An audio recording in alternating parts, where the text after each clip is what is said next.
Hello everyone, John Erickson here from Advanced Ball Striking.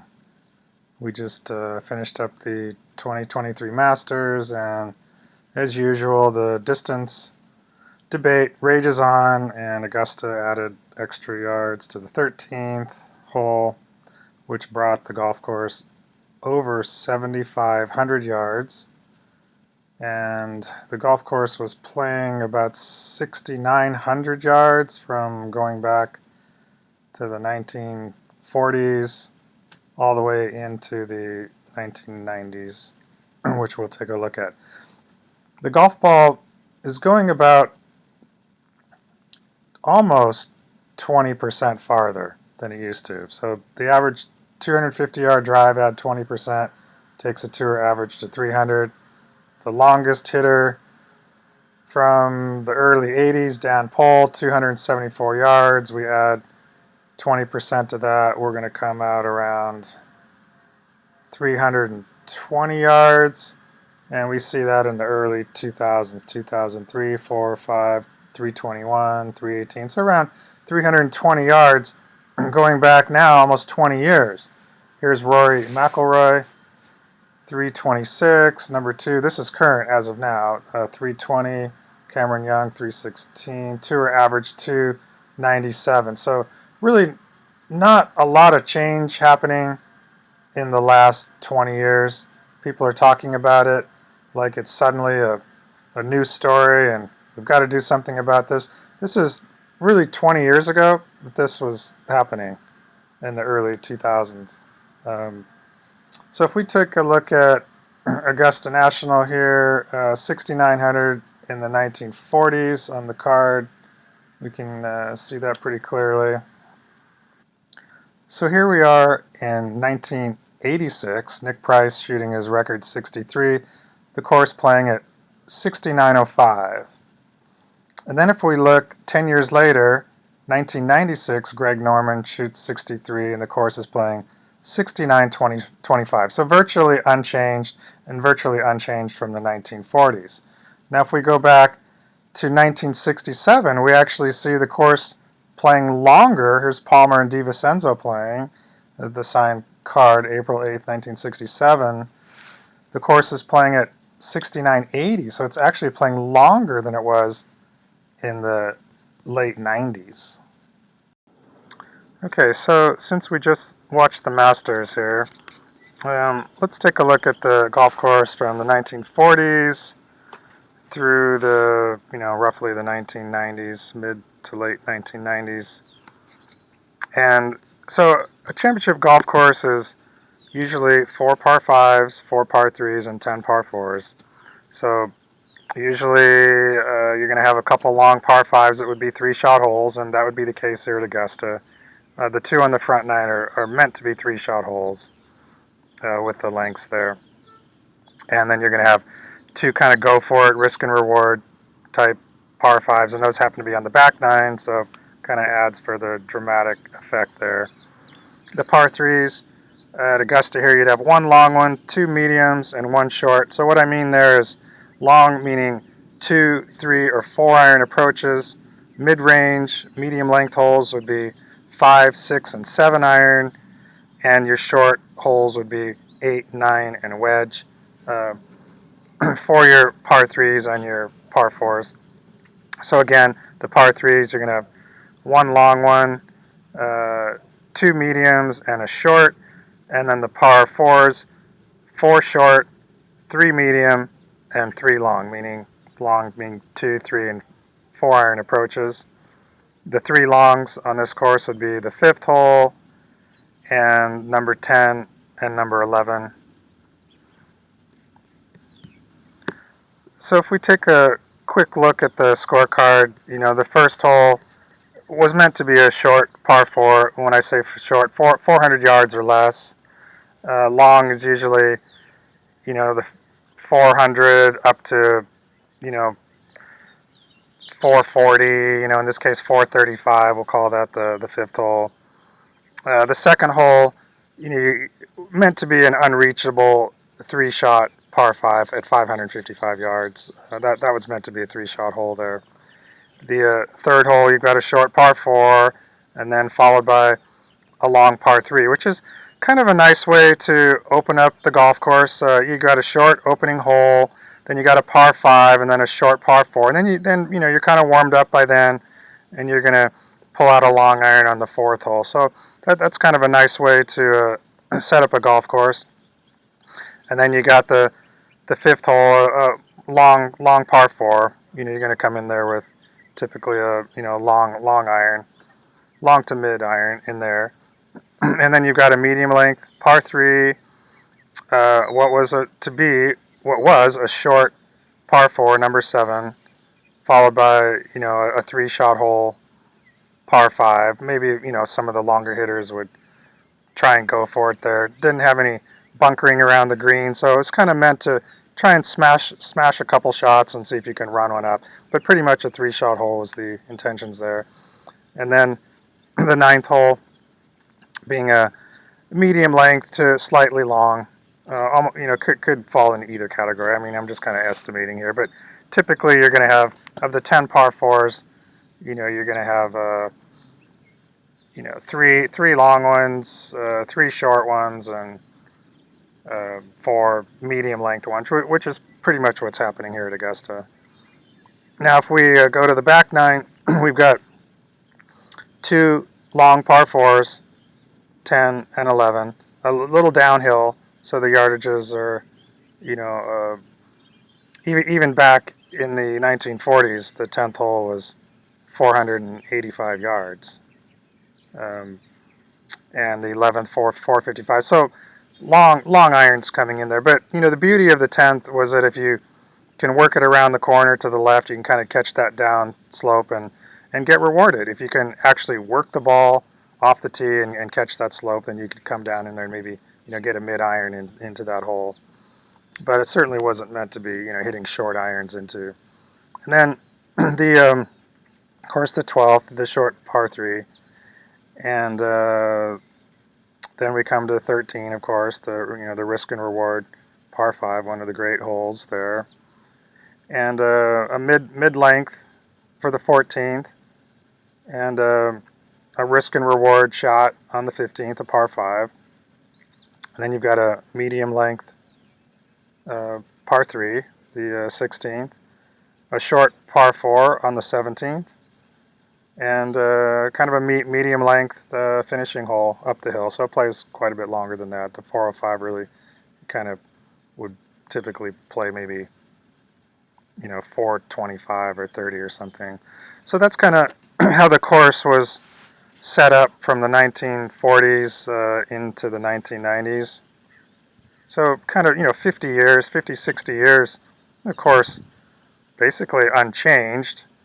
But it's important that the clubs and the gear, the tools that are of the trade that are used to play the course, remain relatively constant for the parameters to stay correct, so that the angles and the shot shapes and everything.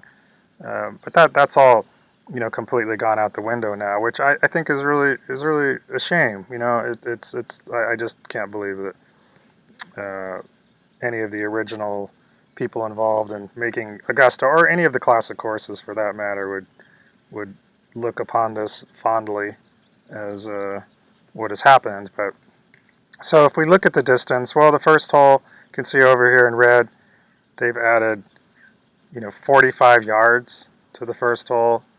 The second hole, they've added a little bit from 575. It's not really much, but I'm not picking on the modern players specifically, but I watched just a little bit of the tournament. I didn't watch much, but I did see John Rahm hitting a 7-iron into the second hole, so that's quite a difference than the original idea of it being a 3-shot hole. Interesting that the third hole, it's actually playing shorter than it used to, so they've actually shaved 10 yards off. Maybe that's because they wanted guys to go for the green, or something like that to tempt them, so I'm guessing that that's what they're trying to do. They really lengthened the 4th a lot. Lengthening at 35 yards on a par 3 was already a pretty long hole. A 205, that used to be a long iron. That was a 2 or 3 iron, or some guys would even probably hit forwards there. But the modern gear, is they've had to, they felt like they had to lengthen that out. The fifth, was a long par four, and it's still, they added quite a bit of length to that.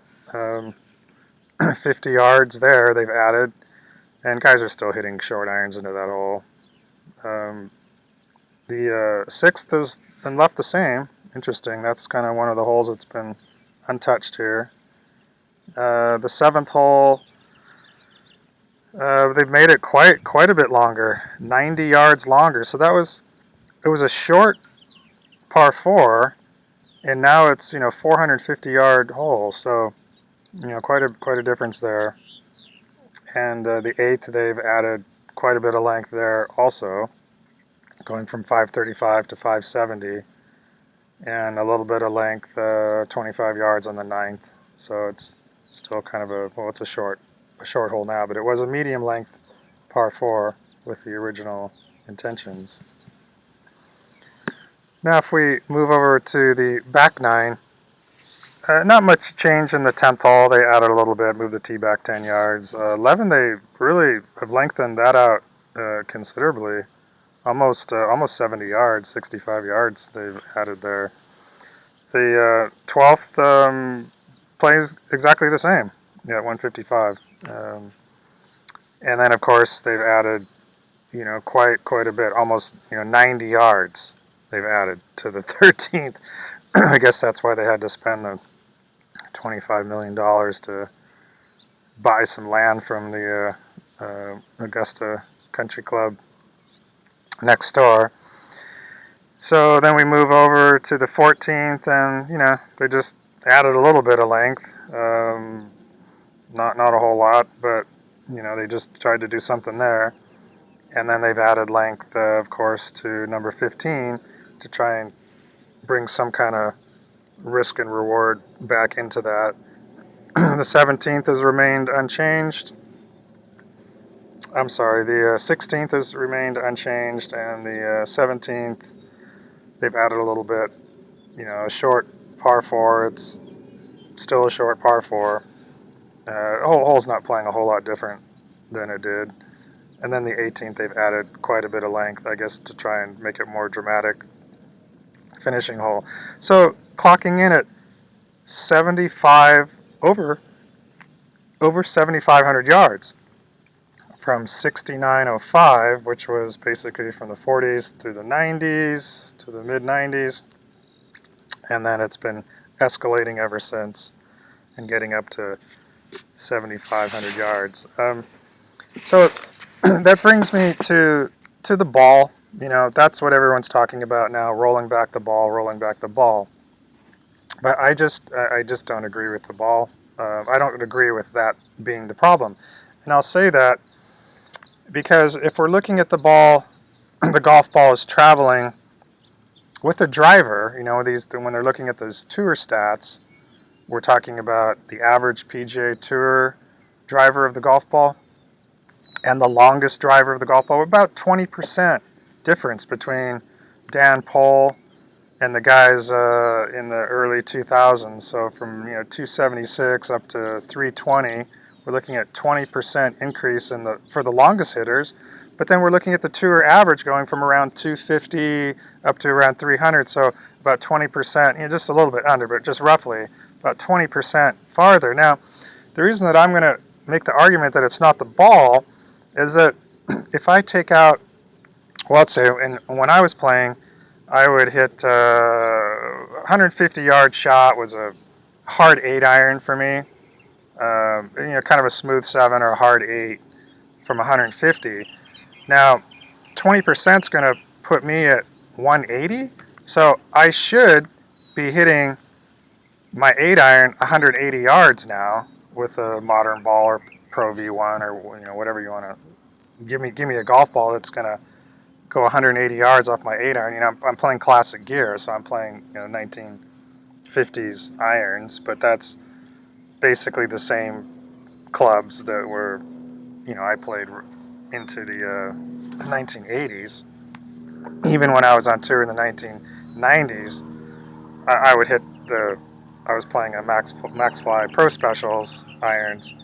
They were just a little bit lighter than what I'm using now, but basically no change there. So it's not really the club um, hitting the ball 20% farther.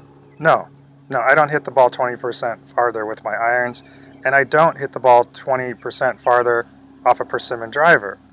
So what's really happening here is with the driver, when you add 3 inches in length to the driver, and the head is 2 or 3 times the size of the old drivers, well, when the head's that big, you can really take a rip at it. I mean, you don't have to worry about missing the ball or anything. You can really take a cut at it. So longer club that's lighter, and then you add the trampoline effect off the face, and all these things are contributing to the golf ball itself going much farther. Now, I'm sure the combination of the, we'll just call it the Pro V1 ball, because that's the one that kind of people are talking about, made the big difference. But I think hitting it off the hard plastic ball off the modern driver, that's what's really happening. As far as the irons, I think they've de-lofted the irons a little bit, so the number on the bottom of the club doesn't really matter that much. Who really cares what you hit from 160 yards? All that stuff should be about direction and trajectory anyway, and distance control. So I've never been concerned about that. If people want to add an inch to the length of a 7-iron and call it or add an inch to a 6-iron and call it an 8-iron, or an 8-iron and call it a 6-iron, or whatever you want to put the number on the club, I don't think that's really that critical. What's really changing the parameter of everything is the driver and where it's sending the golf ball down the fairway. So we're talking, 20%. If we take a 6,900 yard classic golf course that would hold major championships, US Open, Masters, and you add 20%, I think you're coming up well over 8,000 yards. 8,200 yards. I'll let you do the math on that, but I think we're like 8,200. So it's a fight that's been going on between the golf courses, the PGA Tour, the USGA, and everybody. The fact that we're even having this conversation means that something is wrong. Something has been wrong for a long time. People are still talking about it. There's no reason people should be talking about it. I mean, off the top of my head, if I think of going to the bowling alley and they were suddenly say, well, we're going to make the bowling ball 3 times as large because it'll be easier for people to make more strikes with a bigger ball or something. Okay, it makes it easier if that's the goal and the objective, to make it easier. But I think with golf, it was meant to be a difficult game, but it was also meant, I think, to be an accessible game. The idea that if you were a good club player and you could get the ball out there 235 yards off the tee, and you go to a PGA Tour event and you see them hitting at 250, and you're like, God, I'm only 15 yards behind the average tour player. It just kind of kept the dream alive. Even if it's just a fantasy, it's a little bit kind of there within your reach. Maybe go to the gym and work out, or do something to your swing to hit the ball a little farther, or put a different insert in. Or it was something that you thought, God, I could almost do that. But I think there's such a disconnect now. I mean, watching I watched Rory hit drive and a 8-iron into 13 this week, even with the added length. I mean, given that he's the longest hitter on the tour right now, but still, I mean, he's on that hole hitting driver 8-iron. I know that wasn't necessarily typical, but it didn't seem like it was stopping guys from going for the green if they hit a good shot. The momentous thing, I think it failed, in my opinion. It made it a little bit more challenging, I suppose, but I don't think it really made too much of a difference. Not sure what John Rahm was hitting in to the green on the 13th this week on Sunday, but I think he was just hitting a medium iron in, if I remember right, maybe even a shorter iron. So not so momentous. So yeah, something's been lost, I think. I understand, this battle going on. They allow these drivers to go so far with the added length, and they just never put restrictions on it like they should. Like a bowling ball would have restrictions on the size, and the Major League Baseball bats are made out of wood, and I'm sure that there's restrictions on that. They have to have a certain diameter and that sort of thing. So I think the game is still in a crisis and a confusion about this. I don't blame the younger players. They're just playing the game as the clubs that they've been given to them by their parents or their schools or their teams, and they're going to do the best that they can with the gear that they have, as they should. But I think something in the game has been lost. A connection between the amateur player, the guy on his couch looking at the TV, thinking like, you could go back to the 1970s and Lee Trevino was hitting at 240 off the tee, and it was something people could relate to. They thought, wow, I can get it out there like that on a good drive, and if I can just learn to hit it straighter and be more accurate and work on my swing and my game, it's something that was relatable to people, where now it's really become more of a sport. It's like watching the Olympics or something, and you just realize that's out of touch. But golf, I don't think was really meant to be that way. That's just my take, but I tend to rant on this thing kind of around the Masters time every year, because it's just a tournament that you see the same course every year, and you see it changing and evolving. So anyway, we'll wrap it up there. Just my annual Masters rant, I guess. Just bringing it to the attention and some things to think about. But all in all, I still play the classic game, so it doesn't really bother me that much. I play classic courses with classic gear, and I play the courses as they were intended to be played, so I find that more enjoyable to hit the ball where I'm supposed to be hitting it relative to what the architect had in mind. And if I can go out and beat the architect, if I can beat the weather conditions of the day and how the greenskeeper set up the golf course, pin placements and the tee boxes, then that's my challenge. I've got those three opponents each time I go out and play. I'm playing the architect, I'm playing the weather, and I'm playing the greenskeeper, and of course, probably playing myself and my own brain and thoughts out there, negative or positive. Okay, well, we'll be getting back to more golf instruction and swing talk and all that, but just thank you for putting up with my annual April golf rant. Okay, we'll see you next time. Thanks for checking in.